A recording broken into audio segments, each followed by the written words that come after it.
Good evening Chennai. நான் உங்களோட she's food chemist. இந்த வாரம் ஃபுல்லாக ஒரு டிஃப்ரெண்ட்டான இட்லி ரெசிபீஸ் பார்க்கலாம். இன்னைக்கு அதில் பாசிப்பருப்பு வச்சு எப்படி இட்லி பண்ணலாம் அப்படின்னு பார்க்கலாம். ஃபஸ்ட்டு பாசிப்பருப்பை நல்லா வாஷ் பண்ணிவிட்டு ஊற வச்சுக்கோங்க. ஊற வச்சதை தண்ணியெல்லாம் எடுத்துட்டு அதை மிக்ஸி ஜாரில் போட்டுட்டு உப்பு, இஞ்சி இல்லைனா இஞ்சி பேஸ்ட், மஞ்சள் பொடி, பெருங்காய பவுடர், அப்புறமா கொஞ்சம் தயிர் சேர்த்து நல்லா அரைச்சிக்கோங்க. ரொம்ப தண்ணி விடாதீங்க.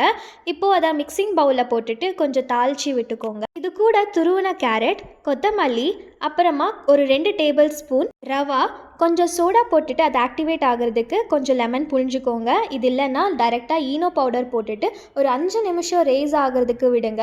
அப்புறமா இட்லி தட்டில் அப்படியே போட்டு நீங்கள் ஒரு 20 மினிட்ஸ் வேக வச்சுக்கோங்க. ஒரு டேஸ்டியான ஒரு ஹெல்தியான டயட் ரெசிபினே அப்படின்னு சொல்லலாம். நீங்களும் இதை கண்டிப்பாக ட்ரை பண்ணி பாருங்கள். இதே மாதிரி different types of idli recipes பார்க்குறதுக்கு சப்ஸ்கிரைப்.